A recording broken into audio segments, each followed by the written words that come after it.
Survei Kepemimpinan Nasional Litbang Kompas di 100 hari pemerintahan Prabowo Gibran. Bersama saya Nada Aprilia.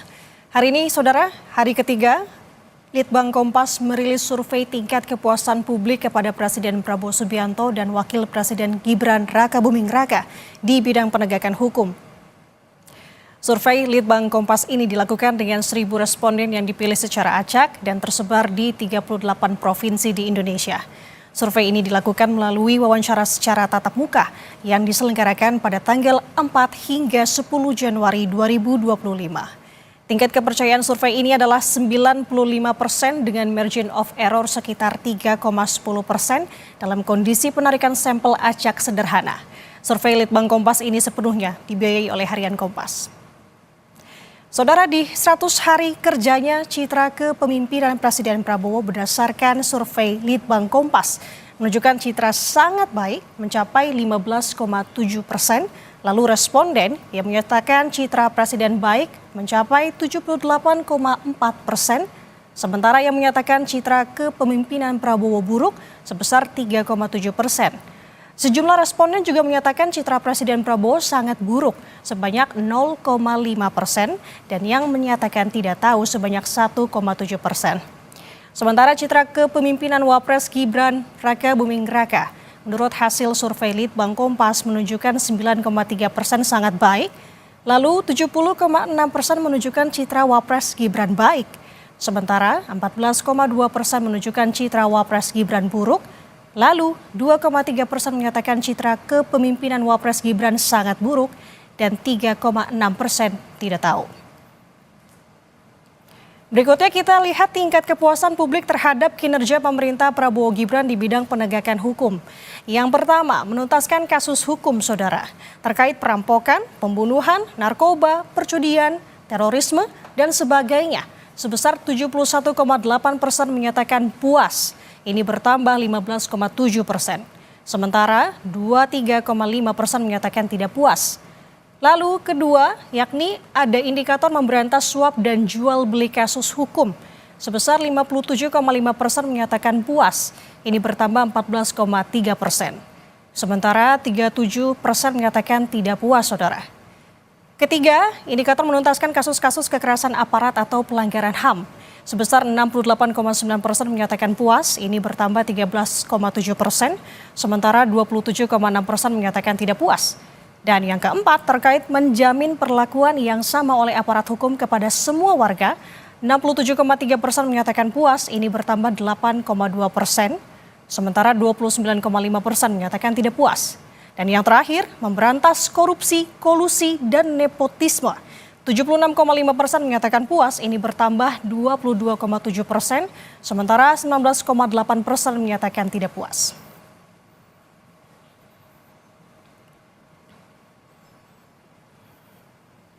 Saudara, kita bahas hasil survei Litbang Kompas tingkat kepuasan pada 100 hari pemerintahan Prabowo Gibran bersama dengan peneliti Litbang Kompas, Mas Rangga Eka Sakti yang sudah bersama kami pagi hari ini. Selamat pagi Mas Rangga. Selamat pagi Mbak. Terima kasih waktunya bersama kami di Studio Kompas TV. Kita akan bahas secara keseluruhan, tapi yang utama adalah terkait dengan citra terlebih dahulu.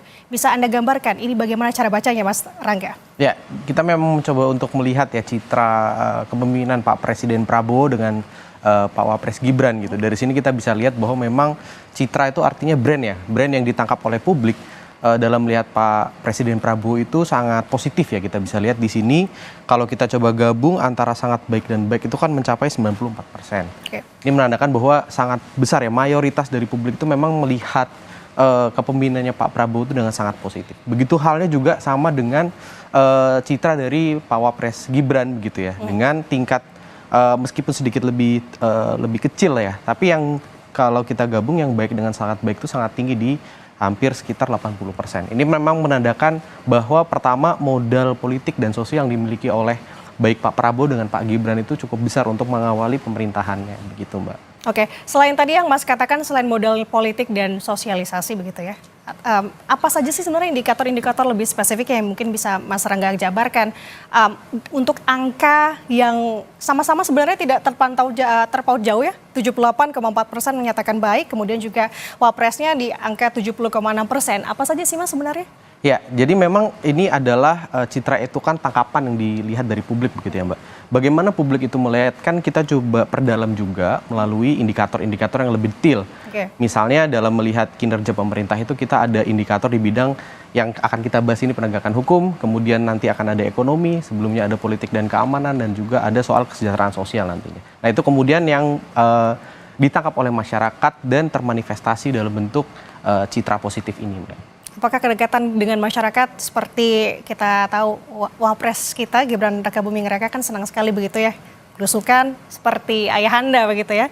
Dan apalagi Pak Prabowo juga sepertinya juga dengan beberapa narasi belakangan ini dalam pidatonya benar-benar menjunjung tinggi kesejahteraan dari masyarakat. Apakah itu juga membangun dari indikator-indikator ini angkanya Mas? Ya, yang jelas adalah tingginya citra baik Pak Prabowo dengan Pak Gibran ini itu menunjukkan bahwa komunikasi yang disampaikan oleh dua figur tersebut itu relatif sukses ya. Artinya pesannya mudah dipahami ya kan, kemudian mungkin relevan juga dengan apa yang dirasakan oleh publik sehingga nyambung lah, ada hubungan antara Pak Prabowo dan Pak Gibran selaku pemerintah dan juga subjek yang di pemerintahnya gitu ya. Oh gitu, berarti salah satunya adalah melihat memang ada kecocokan antara keduanya begitu sebagai pemimpin ya? Ya. Oke, kalau melihat ini semua Mas, kalau untuk ada indikator buruknya, tampaknya untuk buruk dari Wapres sendiri ini angkanya lebih tinggi dibandingkan presidennya. Apakah indikator yang dinyatakan ini sih Mas? Kalau kita lihat memang ini kan tangkapan awal ya Mbak ya. Kita melihat kira-kira selama 100 hari pertama memerintah begitu, kira-kira publik tuh melihat baik Pak Presiden dengan Pak Wapres itu seperti apa. Dari sini sih kalau kita bisa lihat take away-nya ya memang mayoritas sekali gitu yang melihat kedua sosok ini dalam lanskap yang lebih positif begitu sih Mbak. Itu sih yang mungkin bisa di ini ya. Kalau kita lihat yang buruk kemudian yang sangat buruk itu dibandingkan dengan yang melihat dengan baik dan sangat baik kan relatif jauh lebih besar yang baik kan begitu. Oke, dan ini dalam tanda kutip lagi dan penegasan bahwa ini masih dalam 100 hari kerja begitu ya, masih ada perubahan-perubahan ke depannya. Dan harapkan ini tetap akan terus berlangsung sampai ke depannya. Nah, Mas Rangga, dalam survei Litbang Kompas terkait dengan 100 hari kepemimpinan Presiden Prabowo Gibran dan Wapresnya Gibran, terkait dengan indikator penegakan hukum ini, kenapa ini lebih kepada pidananya dibandingkan dengan perdata? Ya, kalau dalam konteks ini kan kita mencoba untuk mengcapture persepsi publik ya Mbak ya. Persepsi publik itu kan kalau dalam konteks penegakan hukum yang lebih nampak dilihat dan mungkin dirasakan ya secara sehari-hari oleh masyarakat itu kan hukum-hukum pidana ya. Misalnya soal penuntasan kasus hukum gitu, perampokan, pembunuhan, narkoba dan lain-lain itu kan aspek-aspek yang lebih pidana begitu. Sedangkan perdata itu kan urusannya biasanya ya antara person dengan person atau privat dengan privat begitu. Jadi kita melihatnya yang di dalam konteks publiknya begitu Mbak. Oke. Nah kalau ini bisa Anda gambarkan sedikit mungkin Mas untuk spesifiknya per variabel nanti kita akan bahas satu persatu sebenarnya. Tapi apa sih penjelasan bahwa tadi ada penambahan sebesar 15,7% dan semua indikator begitu. Apa sih Mas artinya? Kalau kita tarik ke konteks yang lebih luas ya, naiknya kepuasan di bidang penegakan hukum ini kan sejalan dengan kepuasan secara umum ya. Kepuasan secara umumnya naik, di tiap indikator naik termasuk juga di indikator bidang penegakan hukum. Itu yang pertama ya. Jadi dalam suasana masyarakat itu euforia juga ya setelah tahun pemilu selesai, kemudian sudah ada pemerintahan yang relatif sudah mapan, sudah siap bekerja, dengan ada euforia itu juga itu membantu untuk mendongkrak ini juga ya, citra dan juga kepuasan itu yang pertama. Dan dari sini kan memang kita lihat hampir semua indikatornya memang naik semua ya. Yang paling tinggi itu ada di memberantas korupsi, kolusi dan nepotisme, dan yang paling rendah itu ada di menjamin perlakuan yang sama oleh aparat di 8,2%. Nah di sini memang kita bisa melihat yang menarik adalah pada umumnya pemberantasan KKN ini dia yang relatif lebih rendah biasanya Mbak dibandingkan dengan yang indikator lain. Nah mungkin tapi nanti detailnya kita bisa bahas di penyebabnya apa nanti kita akan bahas lebih spesifiknya. Oke, kita akan keep dulu, kita akan bahas satu persatu, ada beberapa indikator di sini. Jadi jangan kemana-mana, saudara tetap bersama kami di Breaking News Kompas TV. Hari ini Litbang Kompas baru saja merilis hasil survei terkait 100 hari Prabowo Gibran bekerja bersama saya Nanda Aprilia. Sudah hadir bersama saya Mas Rangga Eka Sakti, peneliti Litbang Kompas, yang tadi kita sudah membahas sedikit terkait hal ini. Nah, kita akan bahas masing-masing indikator ya Mas ya. Dimulai dari indikator pertama, menuntaskan kasus hukum, perampokan, pembunuhan, narkoba, perjudian, terorisme. Ini untuk lebih detailnya, bagaimana Mas membaca ini semua?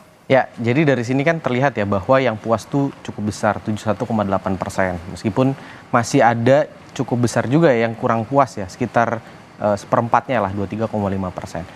Dibandingkan dengan pengukuran sebelumnya di Juni 2024, memang ini peningkatannya juga cukup baik ya, 15,7%. Nah ini kan menunjukkan bahwa tadi ya, publik itu melihat bahwa terutama mungkin dalam konteks yang lebih sehari-hari ya, ini kan kasus-kasus pidana nih. Itu laporan-laporan, kasus-kasus secara umum kita lihatnya di Indonesia ya, masyarakat tuh melihatnya oh sudah cukup baik ditanggapi oleh pemerintah. Itu yang mungkin kita bisa tangkap ya dari hasil survei ini, Mbak. Oke. Untuk tingkat kepuasan, apakah ini dikatakan bisa cukup tinggi atau seperti apa, Mas Rangga? Kalau kita merujuk ke proses kita coba mengukur ya dari 2019 sampai sekarang, ini terbilang sih cukup tinggi ya, karena biasanya ini masih kalau kita bandingkan dengan yang sebelumnya saja kan 71,8% sekarang dengan penambahan 15,7%, itu berarti sebelumnya kan hanya di kisaran 60-an% gitu ya. Bahkan mungkin nggak sampai. Nah ini berarti memang kalau kita coba kontekskan dalam hal itu sudah cukup membaik lah paling tidak gitu selama 100 ini. Oke, apakah ini juga melihat dalam kurun waktu bekerjanya kepemimpinan Prabowo Gibran masih belum ada kasus yang cukup berarti terkait dengan tadi indikator ini? Di satu sisi mungkin kan untuk kita memotong benar-benar fix begitu ya antara 100 hari ini kan mungkin publik tuh juga tidak bisa terlalu ini ya mental space-nya. Tapi kita melihat bahwa paling tidak ya yang dirasakan publik akhir-akhir ini ketika data ini dikolek begitu ya, itu memang seperti itu Mbak, ada paling tidak perbaikan yang dirasakan oleh masyarakat begitu. Oke, kita akan bergeser lagi ke indikator lainnya Mas. Di sini memberantas suap dan jual beli kasus hukum dengan kepuasan 57,5% menyatakan puas, bertambah 14,3%, sementara 37% menyatakan tidak puas, dan yang menjawab tidak tahu sebesar 5,5%. Kita akan berganti untuk melihat grafiknya. Oke, sebenarnya sudah terlihat Mas di layar kaca saat ini, pemirsa juga bisa menyaksikan. Ya. Bisa Anda jabarkan dan jelaskan ini Mas, angkanya juga apa indikator yang bisa mempengaruhi? Ya, di sini kalau ini ya memberantas suap dan jual beli kasus hukum, ini jadi salah satu yang mengganjal kalau kita bisa bilang ya di survei kita kali ini ya soal penegakan hukum begitu. Dari sini kan terlihat yang mengaku puas itu 57,5% begitu ya.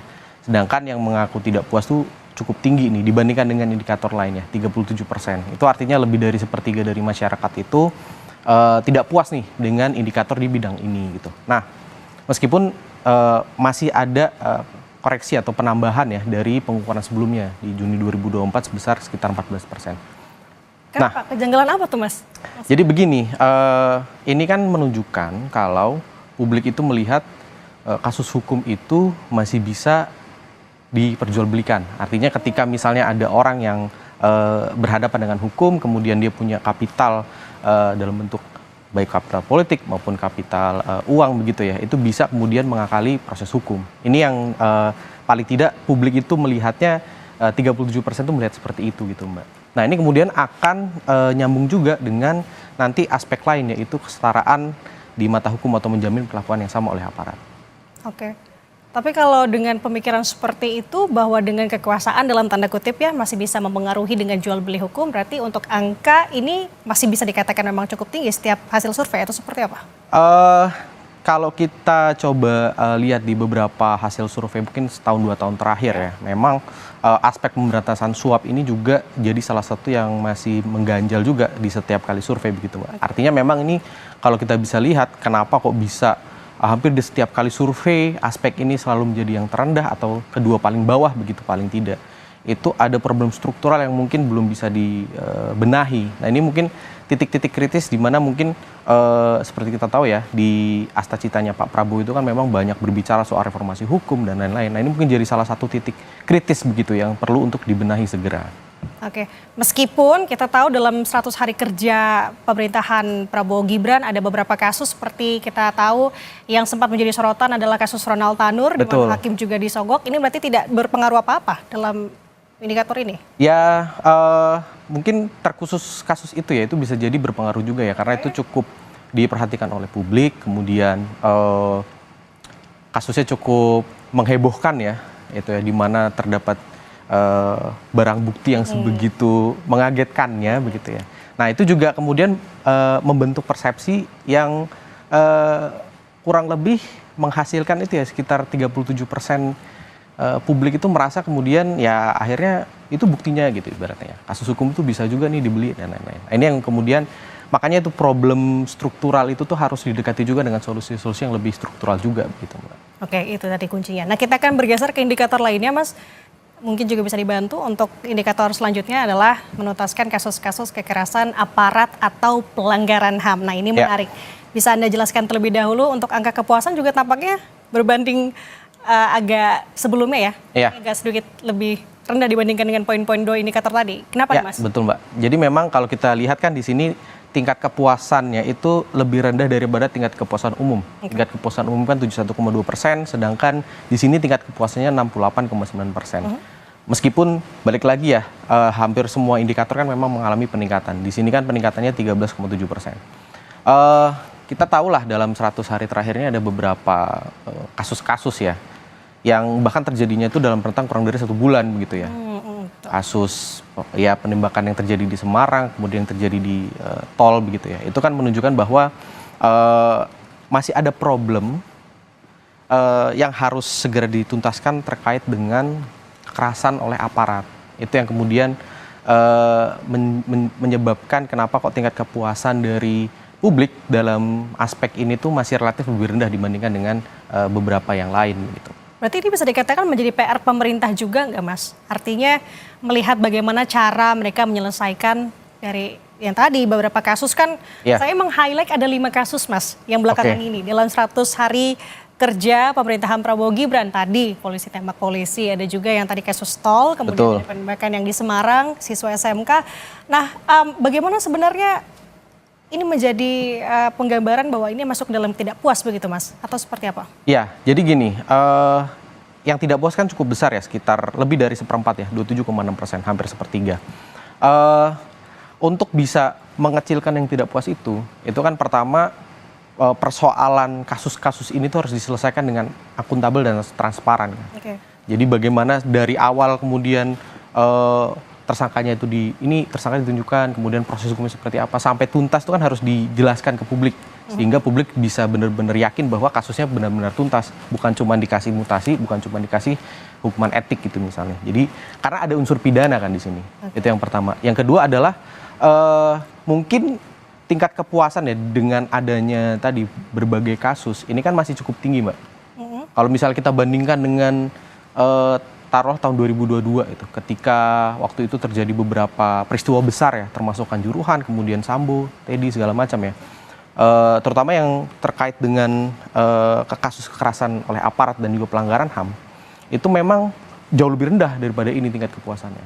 Nah mungkin kalau saya bisa baca beberapa peristiwa tadi itu dibaca oleh publik dalam konteks kesalahan yang personal, jadi satu oknum atau segelintir oknum, bukan persoalan struktural.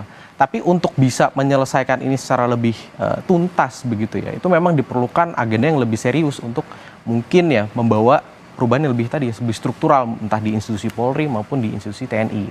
Tapi walaupun memang ini sebenarnya adalah masalah instansi per instansi begitu ya, tidak secara skup mencakup dari tokoh dari presiden ataupun wapres itu sendiri, tapi ini bisa mengancam tingkat kepuasan tidak Mas? Apalagi kan saat ini muncul juga tagar terkait no viral, no justice.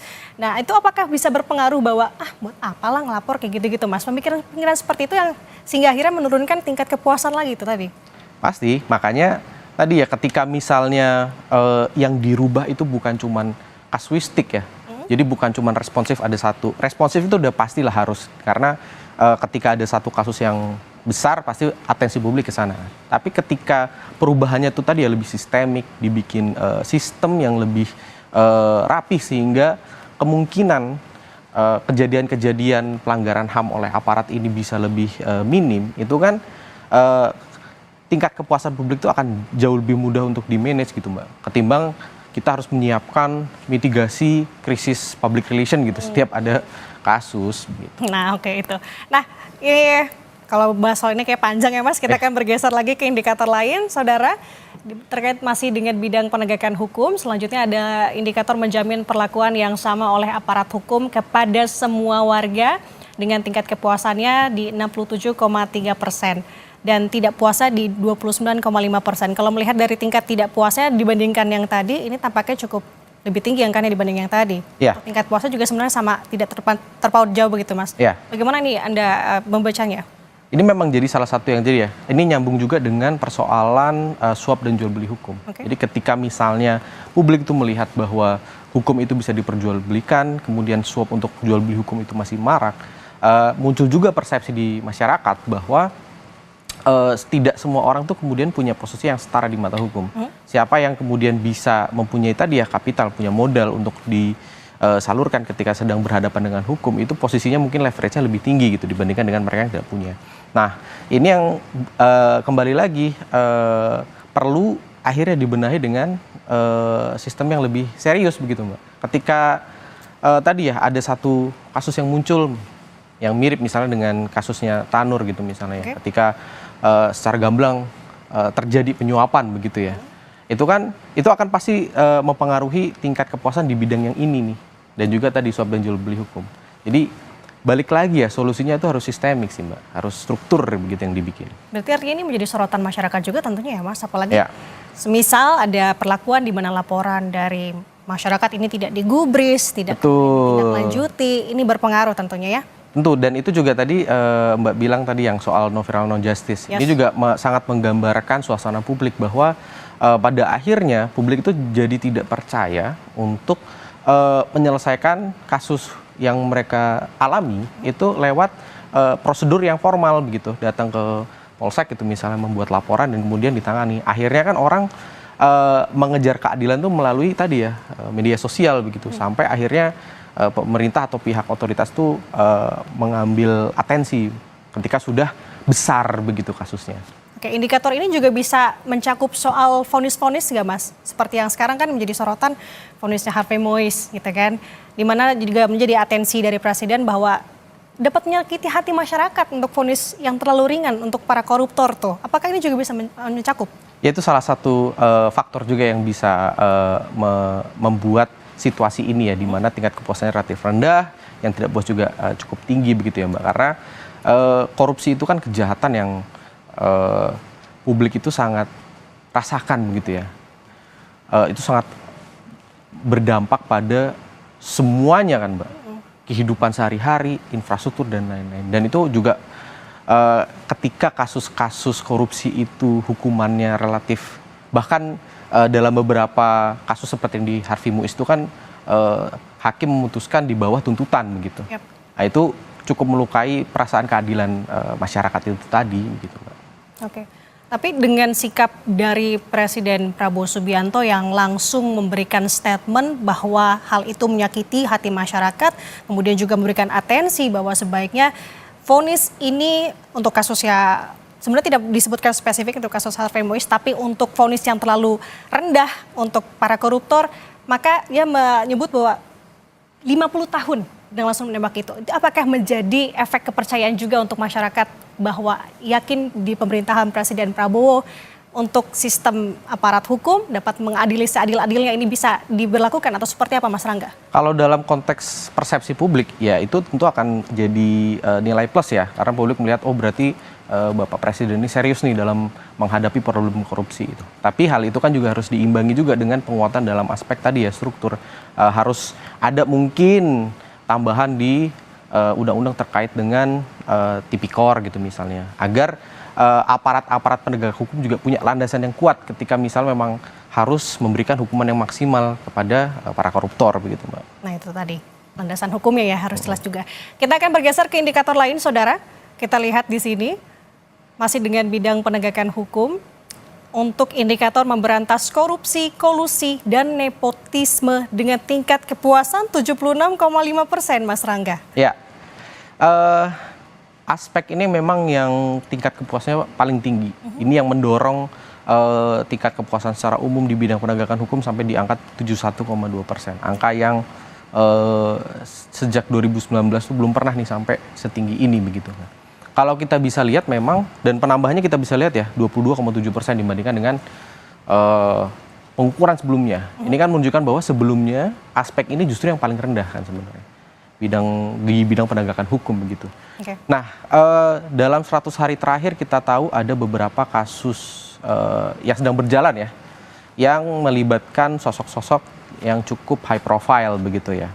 Nah, ini bisa jadi mempengaruhi persepsi publik sehingga muncul nuansa bahwa siapapun kemudian tidak kebal ketika melakukan korupsi, siapapun itu ya, dengan status sosial atau status politik apapun, begitu Mbak. Oke, ini sebenarnya kemarin kan kalau kita melihat dari KPK sendiri kan melakukan pengecekan LHKPN, ada sebanyak pejabat negara yang sudah melaporkan itu 100 lebih kalau tidak salah.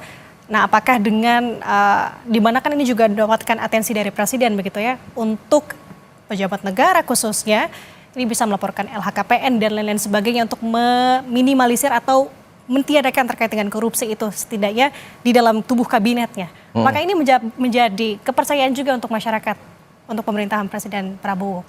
Kalau kita ngomong dalam konteks pemerintah Pak Prabowo ya Mbak, ya, memang kan dari awal korupsi ini kan jadi salah satu, baik itu secara retorika ya, artinya disampaikan ke publik ketika berpidato dan lain-lain, sampai ke dokumen-dokumen yang visi misi dan lain-lain ya, rencana kerja itu jadi salah satu yang mendapatkan penekanan.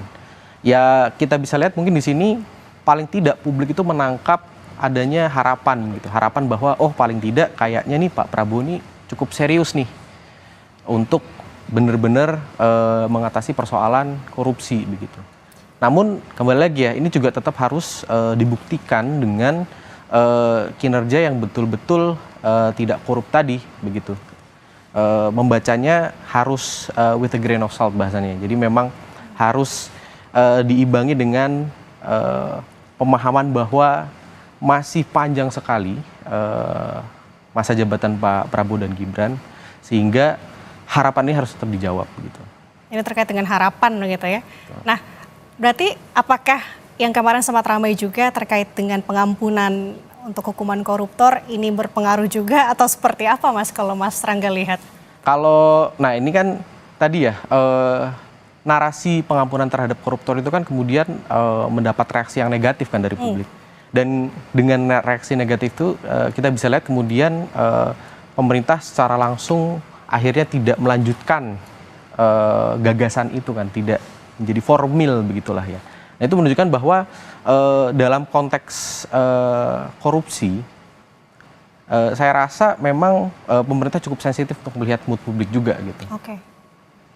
Makanya secepatnya langsung diklarifikasi begitu. Betul. Ya. Oke, kita bergeser ke indikator lain.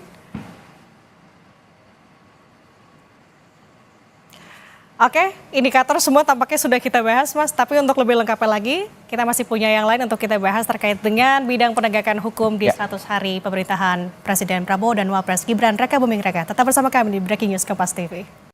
Saudara, Anda kembali menyaksikan Breaking News Kompas TV, di mana Litbang Kompas baru saja merilis hasil survei terkait 100 hari Prabowo Gibran bekerja.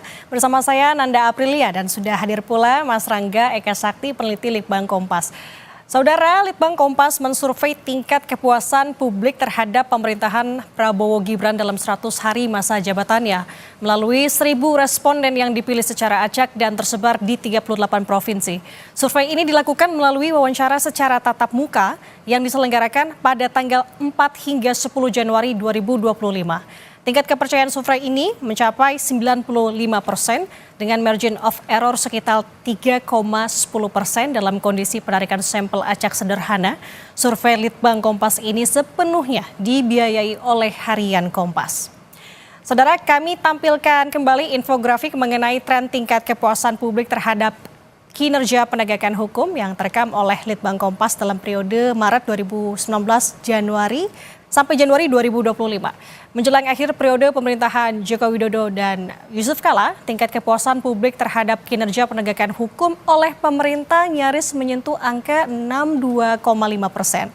Angka ini mengalami pasang surut pada periode pemerintahan Joko Widodo, Ma'ruf Amin, hingga akhirnya konsisten meningkat sejak Juni 2024 hingga Januari 2025. Di mana jelang 100 hari masa pemerintahan Prabowo Subianto dan Gibran Raka Buming Raka, angka kepuasan publik terhadap kinerja penegakan hukum pemerintah menyentuh angka 72,1%. Nah, kita bedah tingkat kepuasan publik terhadap kinerja bidang hukum terkait dengan hal ini. Mas, tadi untuk tingkatnya 71%. Ini kalau melihat dari angka sebelumnya, ini lebih tinggi. Benar demikian atau gimana, Mas? Iya, betul. Jadi kalau kita coba tarik ini dari Maret 2019 ya, Mbak, sampai terakhir kita Januari 2005, memang titik Januari 2025 ini menjadi yang paling tinggi gitu selama 5-6 tahun terakhir. Kita bisa lihat memang pertama ya, Mbak ya, tingkat kepuasan masyarakat dalam aspek bidang kerja penegakan hukum ini memang dipengaruhi oleh sejumlah kejadian-kejadian besar. Kalau misalnya kita tarik lagi ke belakang tahun 2014, 15 gitu ya, awal-awal periode Pak Jokowi 1 begitu ya, itu kan tingkat kepuasannya bahkan agak lebih rendah daripada 51% ini.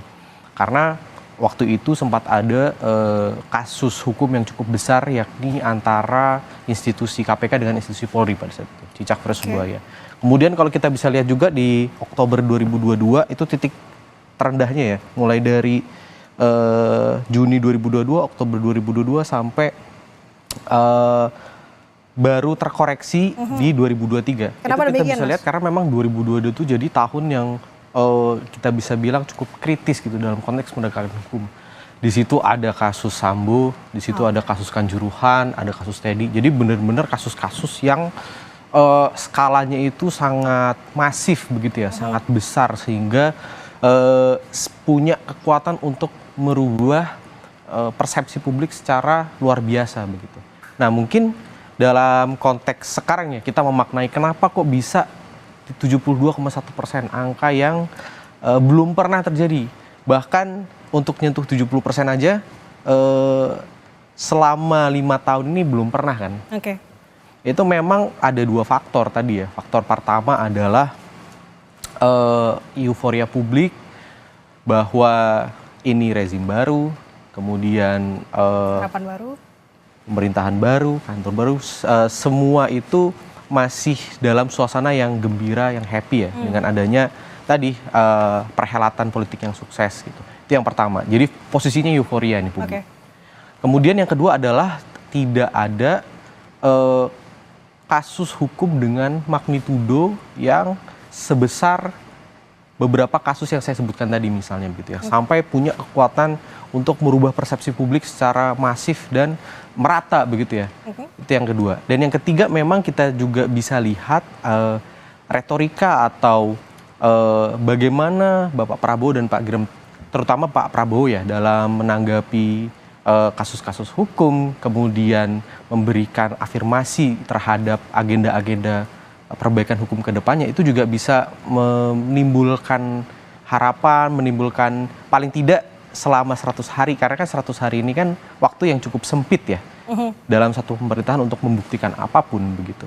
Itu ditangkap sebagai publik, oh paling tidak ini akan ada sesuatu ke depannya dalam hal penegakan hukum gitu. Yang dikonversi misalnya menjadi aturan yang lebih ketat terhadap korupsi, kemudian suap yang lebih sedikit dan so on so forth begitu, Mbak. Dan sikap tadi tampaknya cukup bisa dikatakan efektif begitu, sehingga untuk, tadi angkanya naik. Ya, untuk tadi meningkatkan persepsi publik. Ini kan kita membacanya dalam konteks persepsi publik ya, yang tentu perlu diimbangi dengan tadi ya aspek kritis, yaitu bagaimana kemudian persepsi ini direalisasikan dalam bentuk-bentuk yang lebih konkret begitu. Kita kan bergeser ke indikator lain, Mas. Untuk selanjutnya status sosial ekonomi, kita bisa lihat di sini di mana kepuasan publik terhadap kinerja bidang hukum pemerintahan Prabowo Gibran berdasarkan status sosial ekonomi para responden terbagi menjadi 4 kelas. Saudara, pada status sosial ekonomi, responden kelas bawah tingkat kepuasan mencapai 78,0%. Pada status sosial ekonomi responden kelas menengah bawah tingkat kepuasan mencapai 73,3%. Pada status sosial ekonomi responden kelas menengah atas tingkat kepuasan mencapai 63%. Pada status sosial ekonomi responden atas tingkat kepuasan mencapai 49,1%. Ini sudah saya bacakan. Cara bacanya gimana nih Mas? Tampaknya juga untuk responden di status sosial bawah ini cukup tinggi. Ya. Kalau kita lihat grafik ini ya, memang kelihatan ada sebuah tren lah. Tren bahwa semakin mapan kelompok sosial itu, semakin dia kritis terhadap penegakan hukum kan di sini. Yang paling tinggi di responden sosial ekonomi bawah begitu ya, 78%. Kontras sekali dengan kelompok responden di sosial ekonomi atas begitu. Ini kurang lebih kalau saya lihat ya akan selaras dengan tingkat pendidikan kemungkinan nanti. Nanti kita akan juga bahas ya. Itu kurang lebih akan trennya sama. Kenapa? Karena isu hukum dan penegakan hukum itu kan isu yang mungkin relatif elit ya. Banyak hal-hal teknis, banyak bahasa-bahasa yang mungkin tidak biasa digunakan dalam bahasa masyarakat sehari-hari. Sehingga pengetahuan teknis itu bisa mempengaruhi persepsi responden terhadap penegakan hukum gitu. Ketika misalnya kita melihat secara umum ya, masyarakat umum mungkin di kelas menengah bawah dan bawah. Karena ini bawah dan bawah ini kan mayoritas dari masyarakat Indonesia ya. Taruhlah mungkin 50-60% begitu kan. Sedangkan sisanya di menengah atas dan atas. Jadi mayoritas publik kan melihatnya itu sangat positif. 78%, 73,3%. Dalam hal misalnya tadi ya, ada satu kasus korupsi, kemudian dinilai terlalu rendah, kemudian pemerintah itu dalam konteks ini presiden gitu ya memberikan sinyal bahwa oh, ini terlalu rendah, kita harus tinggikan segala macam gitu. Dari luar begitu ya, dari permukaan kan terlihat bahwa wah ini adalah upaya yang luar biasa dari pemimpin kita, bagaimana caranya untuk memberantas korupsi dan lain. Tapi ketika kita masuk ke substansi hukumnya, ini kan menjadi persoalan yang berbeda begitu. Orang yang punya pengetahuan hukum kemudian mempertanyakan kok bisa misalnya. Kenapa kok bisa? Pertama tuntutannya misalnya di bawah dari tuntutan begitu ya, putusannya. Kemudian apakah kemudian tidak ada bukti yang lebih kuat kah? Atau apakah mungkin sebenarnya kita itu butuh peraturan perundangan yang lebih ketat terhadap korupsi kah? Jadi ngelihatnya beda gitu Mbak. Apa yang dilihat positif di kelompok masyarakat bawah dan menengah bawah belum tentu dilihat positif oleh kelompok menengah atas dan atas yang mungkin lebih punya akses ke informasi dan pengetahuan yang lebih dalam konteks penegakan hukum. Nah, hal-hal tadi yang Mas Rangga sampaikan ini mempengaruhi tingkat kepercayaan untuk kalangan kelas atas begitu? Betul Mbak.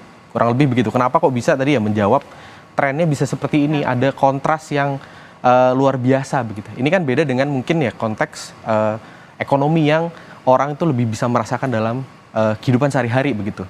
Kalau harga naik itu kan semua orang ngerasain. Orang beli ke minimarket gitu, harganya naik 10-20%. Orang kan dari yang kelas bawah sampai atas itu merasakan. Tapi kalau kasus hukum, orang mendekatinya kan apalagi kasus hukum yang skalanya besar begitu ya, nasional. Orang hanya bisa mendekati itu dengan membaca berita gitu misalnya, atau dia menonton TV begitu. Sehingga pengetahuan per individu terhadap konteks hukum itu sangat mempengaruhi bagaimana mereka kemudian melihat nih puas nggak puasnya dengan penegakan hukum ini tadi begitu Mbak.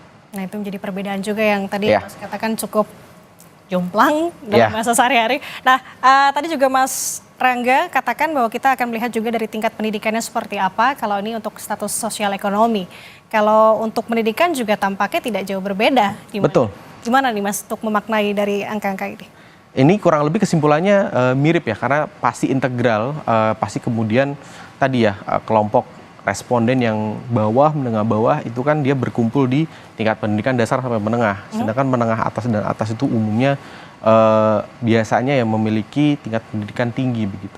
Ini makin mengafirmasi bahwa persepsi publik terhadap kinerja bidang hukum ini memang dipengaruhi oleh konteks pengetahuan tadi ya. Bagaimana kemudian publik itu merespons kejadian-kejadian hukum dan memproses informasi itu begitu. Ketika mereka mungkin lebih teredukasi, mereka punya pengetahuan hukum yang lebih, mereka akan cenderung lebih kritis gitu melihat apa yang sedang terjadi dalam konteks penegakan hukum. Dia tidak hanya akan melihat misalnya yang tadi ya, sinyal-sinyal yang diberikan oleh pemerintah itu sebagai sesuatu yang taken for granted, artinya ya sudah itu yang akan terjadi. Padahal misalnya nih dalam konteks satu proses penuntasan kasus korupsi, gitu.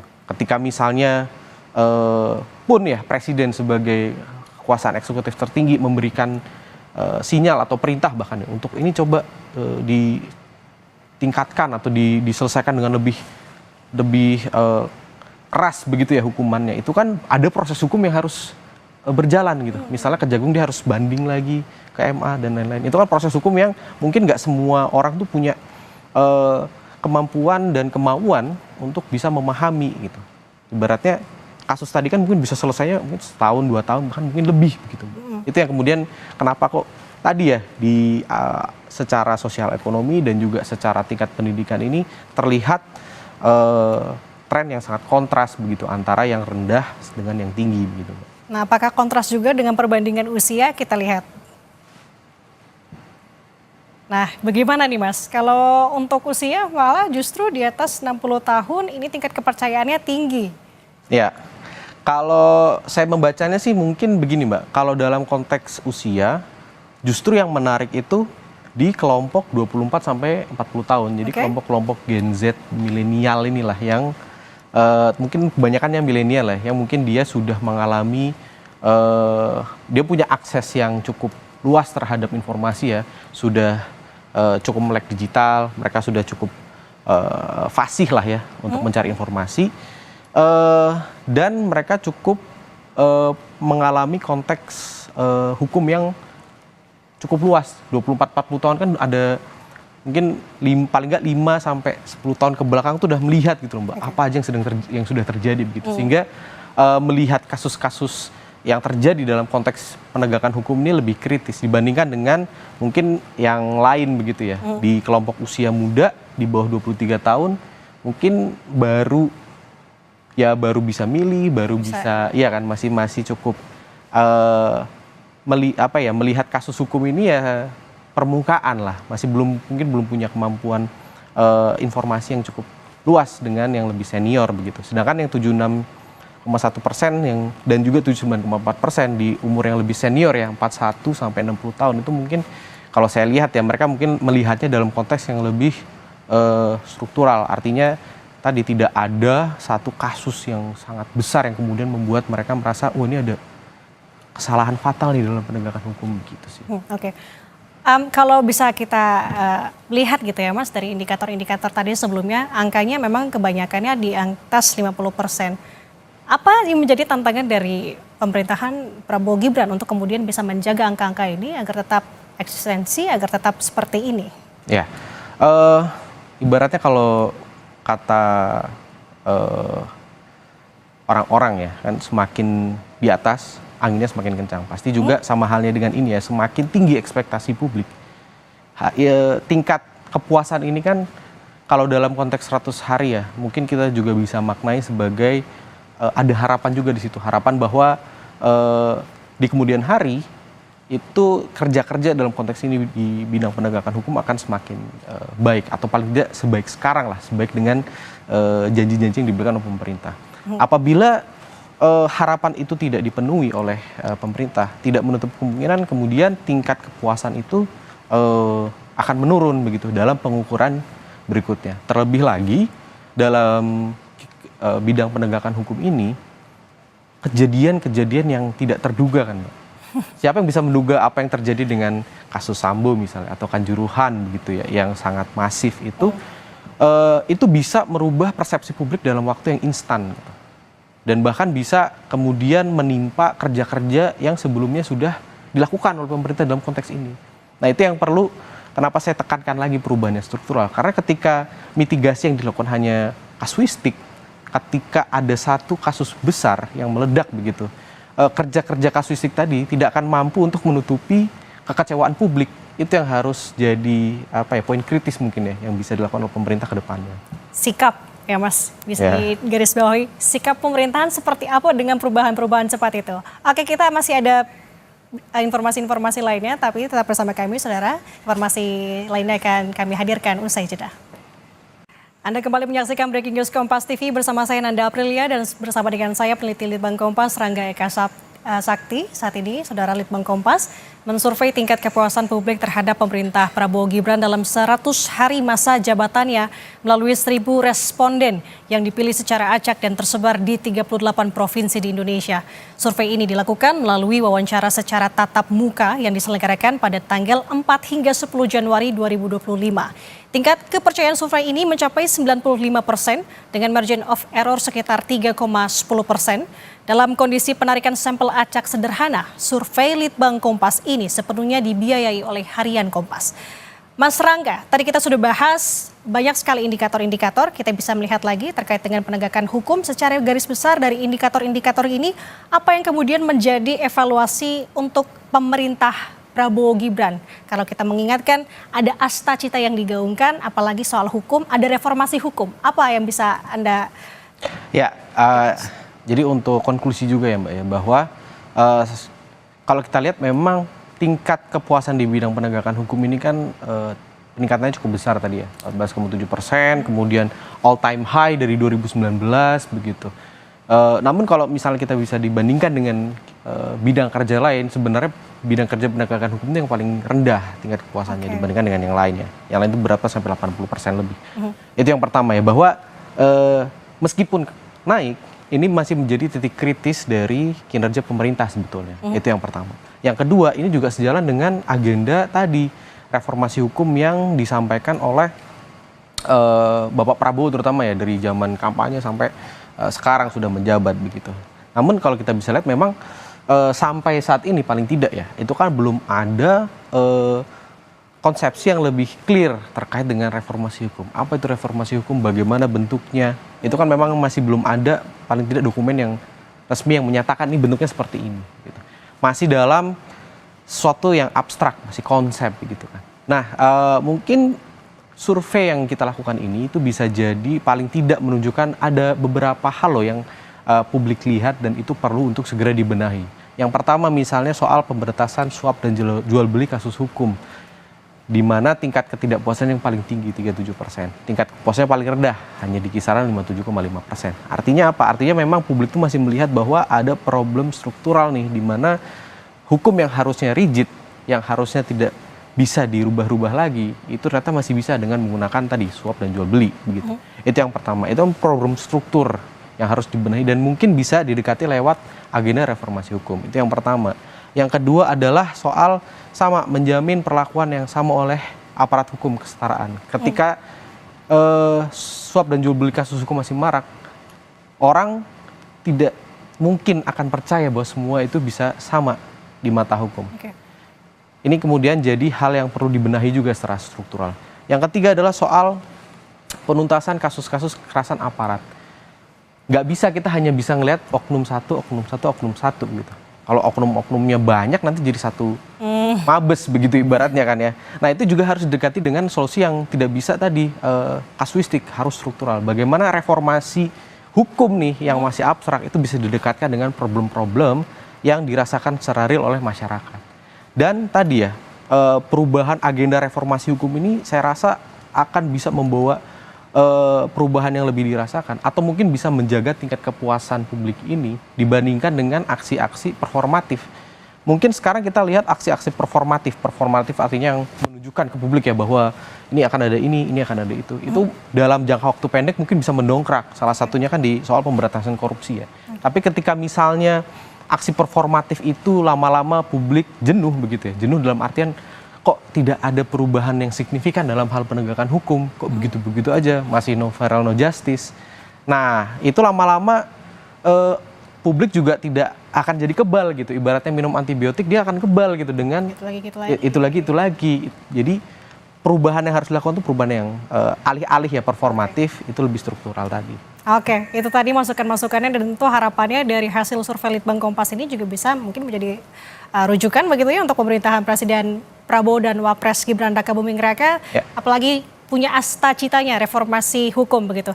Baik, itu tadi penjabarannya. Terima kasih Mas Rangga sudah bersama dengan kami di Breaking News Kompas TV. Sehat selalu Mas Rangga. Terima kasih, sehat selalu. Dan saudara, kita tutup Breaking News Kompas TV. Saya Nanda Aprilia mewakili tim yang bertugas pamit undur diri. Terima kasih, sampai jumpa.